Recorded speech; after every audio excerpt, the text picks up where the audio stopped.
¿Te imaginas crear algo desde tu cuarto y que miles de personas lo usen en todo el mundo, en solo una semana? Mientras muchos adolescentes pasaban el tiempo viendo contenido en Instagram, él decidió crearlo. Con solo curiosidad, una computadora, y muchas ganas de aprender, este joven dio vida a un filtro que rápidamente se volvió viral. No tenía experiencia profesional ni contactos importantes, pero sí una idea y el valor para llevarla a cabo. ¿Cómo lo hizo? ¿Qué se necesita para lograr algo así? Y lo más sorprendente, ¿cuántos años crees que tenía cuando todo comenzó? Quédate, porque esta es la historia del adolescente que convirtió la creatividad en impacto digital. Hacía meses que Matías venía obsesionado con una sola pregunta. ¿Cómo se crea algo que todos quieran usar, pero que nadie haya visto aún? La mayoría de sus compañeros estaban en fiestas de fin de curso o viendo videos virales en YouTube. Él, en cambio, se había sumergido en foros de diseño, tutoriales de Photoshop y comunidades pequeñas donde adolescentes de todo el mundo compartían sus experimentos digitales. Tenía una libreta negra llena de garabatos, ideas y fórmulas que nadie en su entorno entendía. Ni siquiera su madre, Mariana, una enfermera dominicana que hacía turnos dobles y apenas podía mantenerse despierta al llegar a casa. Otra vez en la computadora, Matías. Ve a dormir, mi amor, le decía cada noche desde la puerta. Pero él solo asentía, sin despegar la vista del código. Aquella noche, Matías acababa de descubrir una función oculta en Spark, una plataforma que pocos conocían por entonces. Meta, en ese entonces aún llamada Facebook Inc., apenas comenzaba a permitir que usuarios crearan sus propios filtros para Instagram. El potencial era inmenso. Y Matías lo sabía. En una esquina de su pantalla, un rostro virtual se transformaba con cada línea de código, una mezcla de glitch art, neón y patrones animados que parecían sacados de un videoclip. No era un simple filtro. Era una firma. Una declaración. Un estilo. Y mientras los ventiladores de su computadora luchaban por mantenerse encendidos, algo dentro de Matías hizo clic. Por primera vez, no sintió que estaba copiando o aprendiendo. Estaba creando. Pero aún no sabía que esa chispa lo llevaría a algo más grande de lo que su habitación azul podía contener. Que ese diseño, casi hecho por juego, recorrería el mundo digital en cuestión de horas. Ni que, exactamente una semana después, su vida entera cambiaría para siempre. Porque en el momento en que subió ese filtro, ya no había vuelta atrás. Matías no había dormido ni un minuto. Tenía los ojos rojos, las muñecas tensas y el corazón latiendo como si algo estuviera a punto de estallar dentro de su pecho. No había ruido. Solo el zumbido constante de su computadora portátil y su respiración entrecortada. Sentía miedo. No sabía si por nervios o por emoción, pero lo sentía en el estómago, como cuando uno va a hacer algo importante y no está seguro de si va a funcionar o va a fracasar rotundamente. Esa mañana del verano de 2015, Matías presionó el botón de publicar en la plataforma de Spark Studio. El filtro tenía un nombre sencillo pero enigmático, Spectrum Shift. Una mezcla de colores que alteraba las expresiones faciales en tiempo real, con glitches de luz que respondían al movimiento del rostro.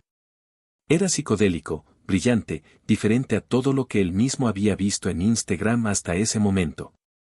Lo había probado una y otra vez en su cara, frente a la webcam, ajustando sombras, transiciones, partículas. Lo conocía como se conoce a un personaje que uno mismo ha escrito. Cuando el filtro se activó en la plataforma de prueba, su reacción fue silenciosa. No gritó, no corrió por la casa a decirle a su madre. Solo se quedó sentado, observando la pantalla como si estuviera viendo una parte de sí mismo salir al mundo sin permiso. Ese día, volvió a clase como cualquier otro. Llevaba su mochila cargada de libros que ya no le interesaban y una mente que solo pensaba en una cosa, ¿alguien lo va a usar? A lo largo del día, abrió Instagram en los recesos, con el brillo del celular al mínimo, revisando la sección de efectos. Nada. 0 usos. 0 reacciones. Nadie parecía haberlo descubierto. Pero todo cambió al llegar la tarde. A las 5:17, mientras esperaba a que su madre lo recogiera del colegio, su celular vibró con una notificación inesperada, una influencer local de Miami, con más de 70,000 seguidores. Había usado su filtro en una historia. No lo había etiquetado. No lo conocía. Solo había dicho: ¿quién hizo este filtro? Está brutal. La historia había sido vista por más de 10,000 personas en menos de una hora. A las 5:40, otra notificación. Luego otra. Luego 5 más. Para las 8 de la noche, Matías había recibido más de 40 mensajes de desconocidos preguntando si tenía más filtros, si podía personalizar uno, si sabía cómo hacerlos. Algunos ofrecían dinero. Otros, colaboraciones. Él no sabía qué responder. Nunca pensó tan lejos. Estaba acostumbrado a ser invisible. A ser el chico callado de la última fila, el que sacaba buenas notas pero no hablaba con nadie. Y de pronto, en menos de un día, su nombre comenzaba a recorrer pasillos digitales que jamás imaginó. Pero esa noche, mientras abría la puerta de su habitación azul y se sentaba frente a su computadora otra vez, algo le decía que esto no era una simple coincidencia. Era el inicio de algo que él aún no comprendía. Y mientras el ventilador oxidado comenzaba a girar y las luces parpadeaban por un fallo eléctrico de la casa, Matías leyó un mensaje que le detuvo la respiración. Una marca internacional de ropa urbana le había escrito por DM. Hey, ¿eres el creador de Spectrum Shift? Queremos hablar contigo. Urgente. Y entonces, supo que el mundo ya no sería el mismo. Ran cerca de las 11 de la noche cuando Matías volvió a mirar el mensaje. Lo había leído al menos 20 veces, como si una parte de su cerebro se negara a creer que era real. En la pantalla, aún abierta frente a él, aparecía el nombre de usuario verificado de una marca de ropa callejera reconocida en Estados Unidos, el Event District, conocida por sus colaboraciones con artistas emergentes, grafiteros y diseñadores gráficos que apenas comenzaban a hacerse un nombre en el mundo digital. El mensaje no era largo, ni estaba bien redactado, pero había algo en su tono directo y urgente que lo sacudió por dentro. Hey, ¿eres el creador de Spectrum Shift? Queremos hablar contigo. Urgente. Matías no respondió de inmediato. Cerró el chat, abrió una pestaña nueva y buscó desesperadamente qué se suponía que debía hacer en esos casos. No encontró respuestas claras. Solo artículos técnicos, hilos en Reddit llenos de debates sobre propiedad intelectual y algunos testimonios de diseñadores adultos hablando sobre cómo monetizar contenido digital. Pero nadie decía qué hacer cuando tienes 14 años, vives con tu madre, usas una computadora prestada por la escuela, y de pronto una marca con miles de dólares de presupuesto quiere contactarte. Sin que tú siquiera se lo hayas pedido. Finalmente, después de respirar hondo, Matías escribió una respuesta sencilla. Hola. Sí, yo lo hice, ¿en qué puedo ayudarles? 5 minutos después, ya tenía un correo en su bandeja de entrada con una invitación a una videollamada para el día siguiente. Le ofrecían algo que nunca había imaginado, crear una serie exclusiva de filtros para una campaña internacional de lanzamiento, con temática de realidad aumentada. Querían que su estilo fuera parte visual del branding. Querían que su nombre apareciera en los créditos. Y, lo más increíble, estaban dispuestos a pagarle $1,000 por cada filtro. 3 en total. $3,000. Por un trabajo que él habría hecho gratis solo por curiosidad. Pero no todo era tan fácil como parecía. Esa noche no pudo dormir. No por emoción, sino por miedo. Miedo real. Miedo a lo desconocido, a no estar preparado, a no saber qué implicaba aceptar un contrato siendo menor de edad. Miedo a que todo eso fuera una broma, un error, una trampa. Y sobre todo, miedo a contárselo a su madre. Al día siguiente, mientras el ventilador giraba perezosamente en el techo de la cocina, Matías le sirvió un café a Mariana como solía hacer cada sábado por la mañana. Ella lo miró con ojos agotados pero llenos de ternura. Era una mujer de rostro fuerte, manos marcadas por años de trabajo y una risa que había perdido fuerza con el tiempo. A pesar de su cansancio, siempre se aseguraba de preguntarle cómo iba con sus cositas del computador, sin entender del todo lo que su hijo hacía, pero orgullosa, de todos modos, de que fuera curioso, constante y diferente. Esa mañana, él decidió hablar. Mami, necesito que me ayudes con algo, pero no sé si vas a enojarte, le dijo, mirando su taza más que a sus ojos.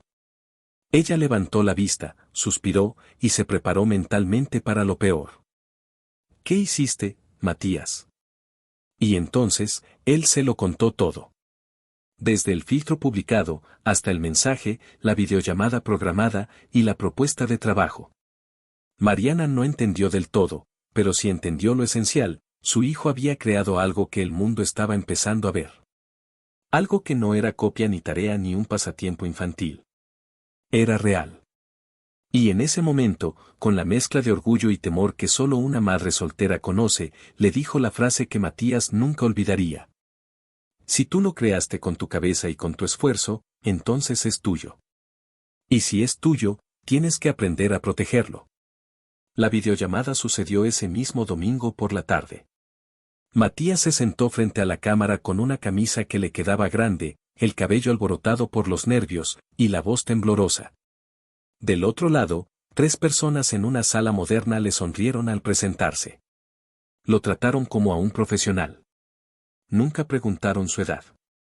Le hablaron con respeto. Le ofrecieron libertad creativa, referencias visuales, y un plazo de 5 días. Y entonces, con una mezcla de vértigo, ilusión y responsabilidad, Matías aceptó. No sabía si lo lograría. No sabía si su mente resistiría la presión, el peso de la expectativa, o el cansancio que se le venía encima. Pero mientras cerraba la laptop y miraba su libreta negra, con la palabra impacto aún marcada en tinta, supo que acababa de cruzar una puerta que no tendría vuelta atrás. Y lo que estaba del otro lado, aún no podía imaginarlo. A semana siguiente se convirtió en una especie de limbo entre dos mundos. Por un lado, la rutina escolar seguía siendo la misma: sonar del timbre, cuadernos rayados, preguntas sin respuesta en álgebra. Y compañeros que apenas sabían pronunciar su nombre, pero por otro, había comenzado a gestarse una realidad paralela, una dimensión invisible a los ojos de todos. Donde Matías dejaba de ser un simple estudiante para convertirse en un creador digital con responsabilidades, plazos, clientes y decisiones que comenzaban a tener consecuencias reales. Su habitación azul se transformó en su estudio de trabajo improvisado. La mesa de escritorio, antes ocupada por cuadernos escolares y lápices, ahora estaba invadida por post-its de colores, hojas con esquemas de movimiento, bocetos de máscaras digitales y una taza de café que se enfriaba siempre a la mitad, olvidada en medio de algún momento de concentración total.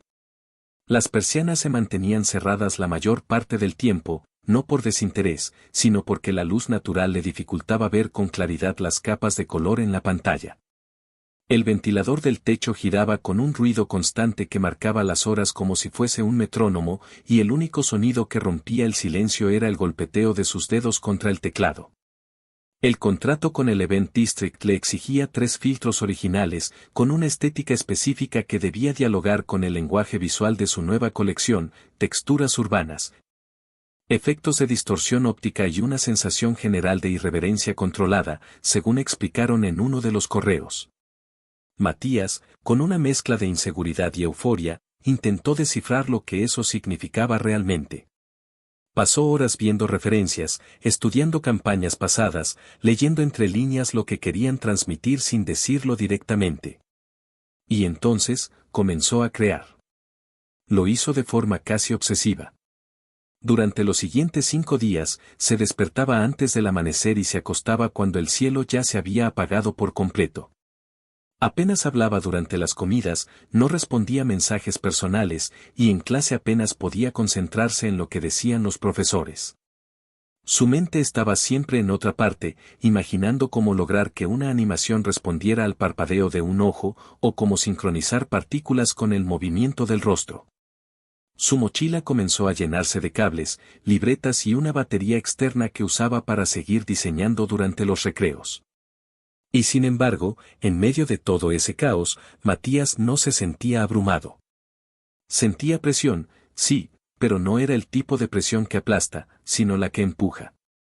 Por primera vez en su vida, tenía la sensación de estar haciendo algo que importaba, algo que no era una nota más en una libreta o una medalla sin eco.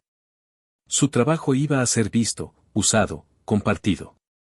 Iba a tener impacto. El primer filtro que terminó fue el más complejo. Una mezcla de luces que reaccionaban al movimiento de la cabeza, con una textura parecida al asfalto agrietado y una capa de humo digital que flotaba sutilmente alrededor del rostro. Le puso el nombre de Concrete Mirage. Cuando lo probó por primera vez, solo, frente al espejo, no pudo evitar sonreír. Había logrado algo que ni él mismo sabía explicar, pero que se sentía. Y eso, entendió entonces, era diseño, no solo ver algo, sino sentirlo. Los otros dos filtros vinieron después, más rápido, casi como si los dedos ya supieran lo que el cerebro quería decir. Uno tenía patrones de neón que seguían la curvatura de la cara como si fuera una ruta urbana. El otro, un efecto espejo que duplicaba los ojos y los labios en tiempo real, generando una imagen que resultaba inquietante y magnética al mismo tiempo. Cuando los tres estuvieron listos, los revisó en silencio, uno por uno, como si fuesen piezas de arte recién salidas del horno. No eran perfectos, pero tenían algo esencial, identidad. Antes de enviarlos, dudó. Se quedó un rato observando el archivo comprimido, con el cursor sobre el botón de adjuntar. Dudaba no por inseguridad técnica, sino por el vértigo de dar un paso más allá, de permitir que el mundo viera, juzgara y decidiera si lo que había hecho valía o no. Era como lanzar una botella al mar sin saber si alguien la recogería o si se hundiría en silencio. Pero finalmente, a las 11:46 de la noche de un viernes húmedo de julio, Matías envió los 3 filtros por correo, con un mensaje breve y respetuoso. Adjunto los archivos de los 3 filtros solicitados. Quedo atento a cualquier modificación o comentario. Muchas gracias por la oportunidad. Apagó la computadora. Cerró los ojos. Respiró hondo. Por primera vez en días, sintió una mezcla de agotamiento y alivio. Había cumplido. Había entregado. Y ahora, todo dependía de la reacción del otro lado. Lo que no sabía era que, al amanecer del día siguiente, los 3 filtros iban a estar publicados en la cuenta oficial de la marca, y en cuestión de horas, comenzarían a ser replicados por influencers de moda, bailarines urbanos, y creadores de contenido en distintas partes del mundo. Pero lo más inesperado estaba por venir. Uno de los filtros se haría viral, pero no por su estética, sino por lo que provocaba emocionalmente en quienes lo usaban. Y Matías, sin proponérselo, estaba a punto de abrir una conversación global que iría más allá del diseño. En la casa de los Rojas, Mariana ya había salido a cubrir otro turno en la clínica, y Matías, por primera vez en días, dormía profundamente, con la cara semienterrada en la almohada y el cuerpo extendido como si finalmente hubiera podido soltar todo el peso acumulado de la semana. No fue un despertador lo que lo sacó del sueño, sino un zumbido persistente que parecía venir de todas partes al mismo tiempo, notificaciones que vibraban sin pausa, mensajes que se apilaban uno tras otro. Alertas de Instagram, correos, incluso llamadas perdidas de números desconocidos. Desorientado, Matías tomó su celular con manos torpes y todavía somnolientas. Lo primero que vio fue un mensaje de voz de una de sus compañeras de clase, alguien con quien casi nunca hablaba, que decía entre risas y sorpresa: Matías, estás en todos lados. Tú hiciste ese filtro, no lo puedo creer.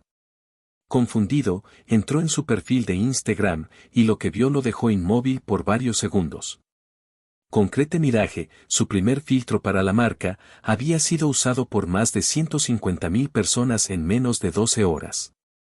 La cuenta oficial de El Event District lo había publicado con una historia destacada que decía: creado por el joven diseñador Matías Rojas, talento emergente en realidad aumentada. Justo debajo, una lista interminable de celebridades digitales, TikTokers y músicos underground lo habían usado, lo estaban compartiendo, lo estaban comentando. Pero lo más sorprendente no era la cifra. Ni siquiera la exposición. Era lo que la gente estaba diciendo sobre el filtro. Este filtro me hace sentir fuerte. No sé por qué, pero me veo como una versión más poderosa de mí. Es como si pudiera ser quien soy por dentro, pero en imagen. Uno de los videos más compartidos era el de una joven influencer que lloraba frente a la cámara mientras usaba el filtro, diciendo que por primera vez se veía interesante, no fea. El video acumulaba miles de comentarios, entre ellos, varios que repetían una misma idea: yo también me sentí así. Matías lo leyó todo en silencio, sin pestañear. Era como si estuviera leyendo una novela escrita por alguien más, con un protagonista que se le parecía, pero que vivía una vida ajena. En ese momento no pensó en el dinero, ni en la fama, ni en el reconocimiento. Pensó en esa frase que había escrito hace meses en su libreta negra. Impacto. Y entendió que, sin saberlo, lo había logrado. Durante los días siguientes, la viralidad se convirtió en una ola que crecía sin descanso. Las solicitudes no paraban de llegar. Agencias de publicidad, marcas menores, incluso instituciones educativas querían hablar con él, saber cómo había hecho el filtro, si estaba disponible para proyectos, si daba clases, si podía licenciar su estilo. Su casilla de entrada era un caos. Tenía 16 años y ya hablaban de él como si fuera un diseñador establecido. Pero con la viralidad también llegó la presión. Muchos comenzaron a copiar sus ideas, a replicar el estilo sin mencionarlo. En Reddit aparecieron discusiones donde se debatía si un adolescente podía haber creado algo tan profundo o si era un truco de marketing de la propia marca. Algunos decían que no existía, que era un avatar inventado por la empresa para generar conversación.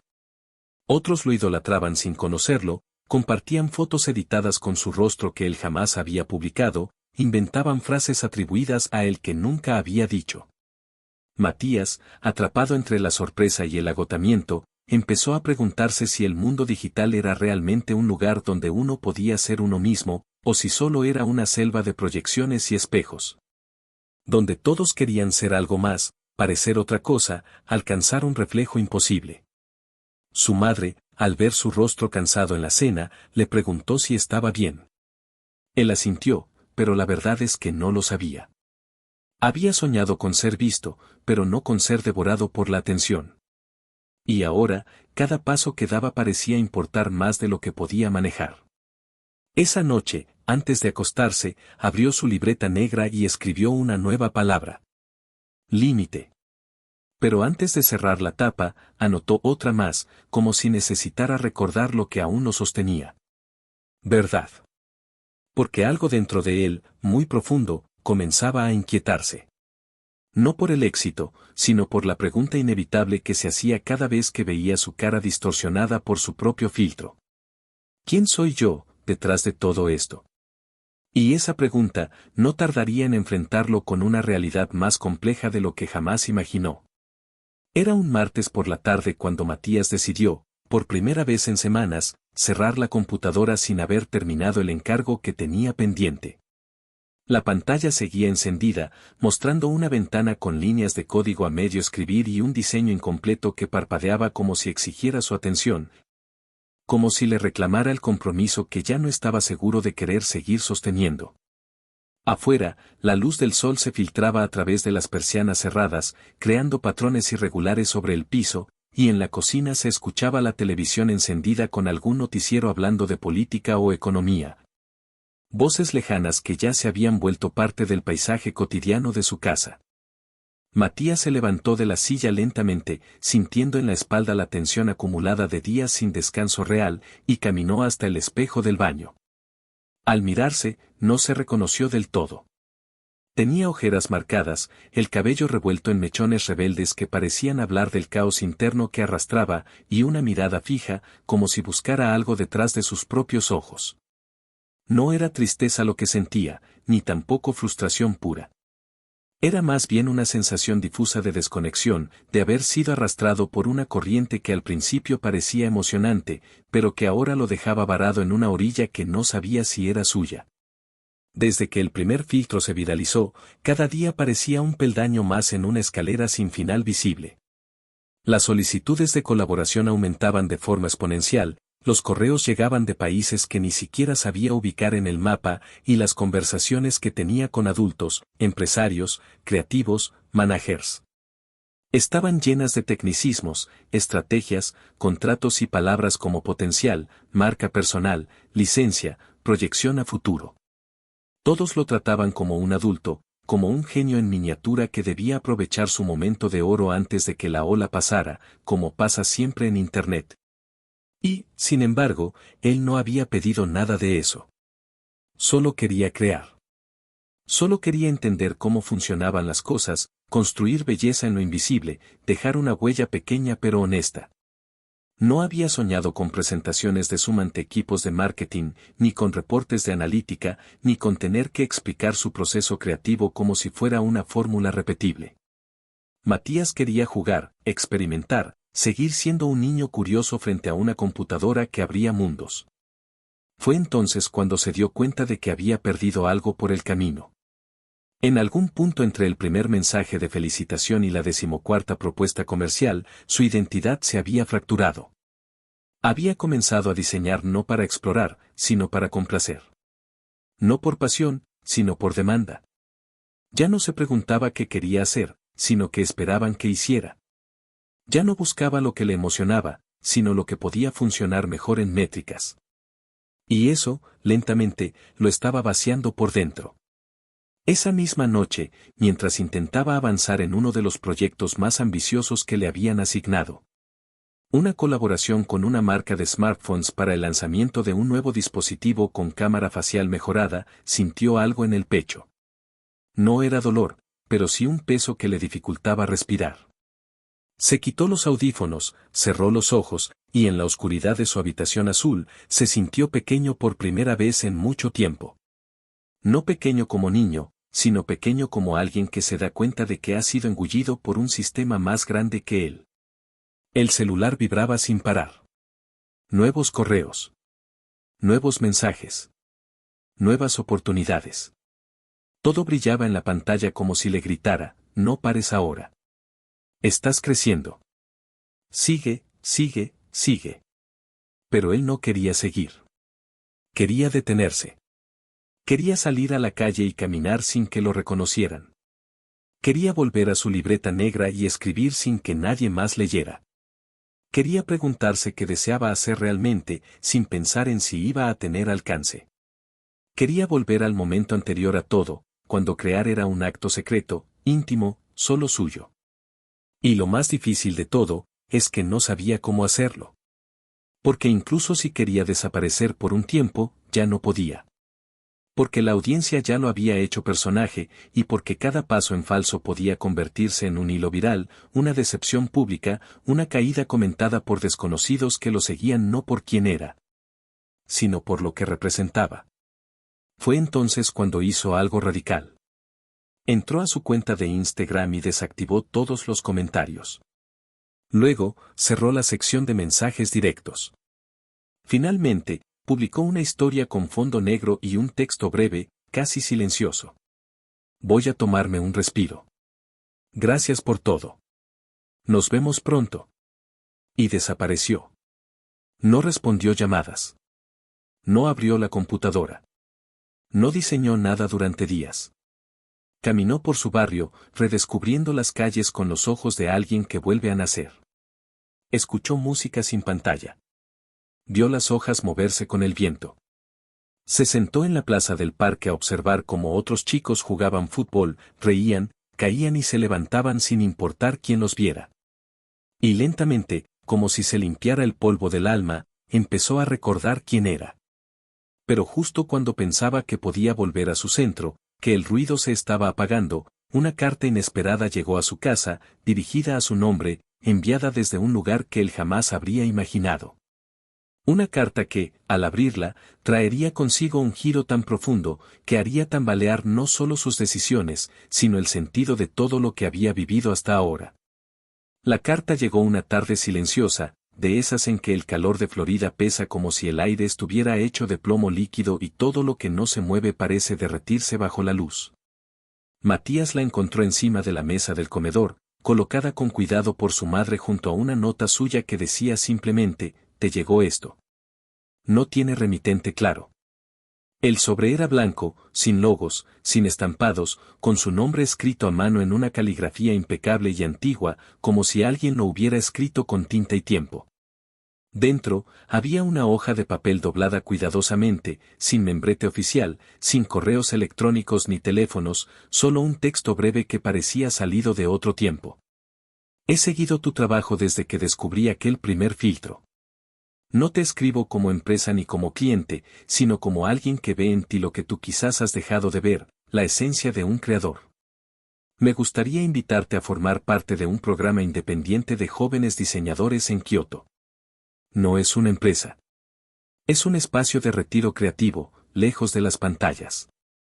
Sin contratos, sin métricas, sin presión. Solo creación libre. Si decides aceptar, hay un lugar reservado para ti. Tienes una semana para responder. Y al final, firmado con tinta negra, una sola palabra, Yamato. Matías leyó la carta 3 veces. Luego volvió a leerla en voz baja. Luego la dejó sobre la mesa y se quedó mirando el techo, como si necesitara que el mundo se detuviera un momento para entender lo que acababa de pasar. No era una oferta millonaria, no era una campaña viral, no era una oportunidad de hacer más ruido, era todo lo contrario. Era una invitación al silencio. Y ese silencio, en ese punto de su vida, era lo que más deseaba. No respondió enseguida. Pasó los siguientes días en una especie de trance suave, observando la vida a su alrededor como si quisiera absorber cada pequeño detalle antes de decidir. Volvió a caminar por las calles con su cámara antigua, tomó fotos de cosas sin importancia, una flor que crecía entre la grieta de una acera, un perro dormido bajo la sombra de un árbol, una bicicleta oxidada apoyada en un poste. Cada imagen parecía pedirle lo mismo: detente. Mira. Recuerda por qué empezaste. Finalmente, el día 7, a las 8 de la noche, Matías escribió su respuesta. No lo consultó con nadie. Solo dejó una hoja sobre la mesa, con un mensaje para su madre. Voy a ir. No es una decisión fácil, pero es mía. Y se fue. Cuando el avión aterrizó en Japón, Matías sintió que el mundo entero se reconfiguraba. No era solo la diferencia horaria o el idioma que apenas comprendía, sino la sensación física de haberse desplazado no solo en el espacio, sino también en la narrativa de su vida. Era como si hubiera girado la página de un libro y comenzara un capítulo completamente distinto, uno donde su nombre aún no significaba nada para nadie. El lugar donde fue recibido era una casa tradicional japonesa, en las afueras de Kioto, rodeada de árboles de hoja ancha, caminos de piedra, estanques con carpas doradas y una calma tan densa que al principio le resultaba casi incómoda. No había pantallas, ni anuncios, ni notificaciones. Los teléfonos eran guardados al ingresar, como un gesto simbólico de compromiso con la experiencia. Allí convivió con 8 jóvenes de distintas partes del mundo, una fotógrafa de Senegal, un escultor de Alemania, una pintora de Corea del Sur, un músico de Perú, una programadora francesa que solo hablaba en susurros. Cada uno había llegado por razones distintas, pero todos compartían una misma necesidad: reconectarse con su origen creativo, lejos de la industria, del mercado, de la opinión pública. Durante las primeras semanas, Matías no diseñó nada. Caminó mucho, habló poco, observó todo. Se levantaba antes del amanecer y contemplaba el reflejo de la montaña en el estanque, comía en silencio, escribía largas entradas en una nueva libreta que compró en el mercado local. A veces se sentaba con los ojos cerrados frente a una piedra durante una hora entera, como si intentara escuchar algo que no podía expresarse con palabras. Y poco a poco, algo en su interior comenzó a sanar. No fue una epifanía súbita, sino más bien una reconstrucción paciente. Volvió a tocar su computadora, pero ya no para trabajar. Creó filtros que solo él usaba, imágenes que no subía a ningún lado, diseños que no estaban hechos para gustar, sino para decir cosas que solo él necesitaba escuchar.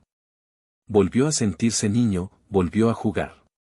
Y, en ese proceso, se volvió creador otra vez. Después de casi 3 meses, Matías regresó a Florida. Ya no era el mismo adolescente que había partido. Su cuerpo estaba más delgado, su rostro más sereno, su mirada más profunda.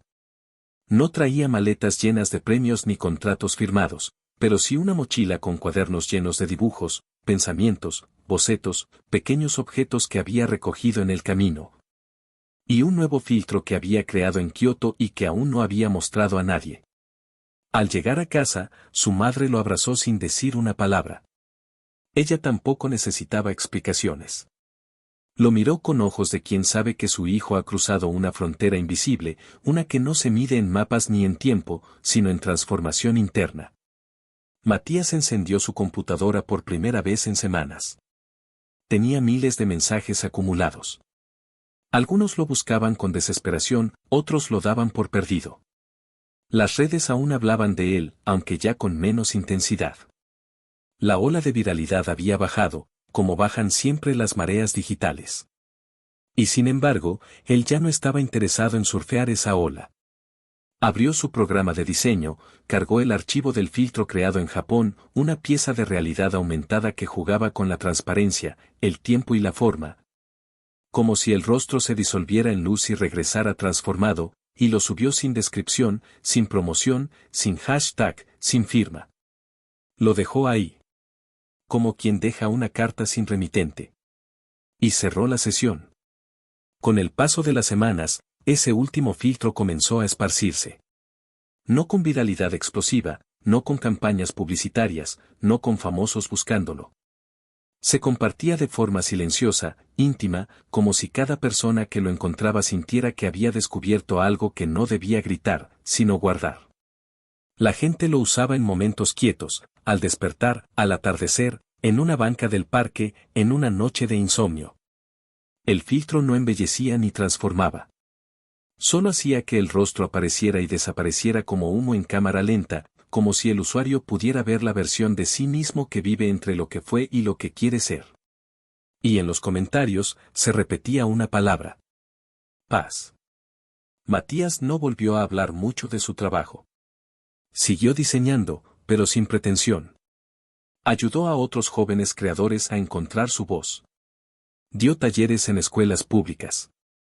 Y cada tanto, recibía un mensaje de alguien que había usado su filtro en un momento importante, una despedida, una confesión, una reconciliación consigo mismo.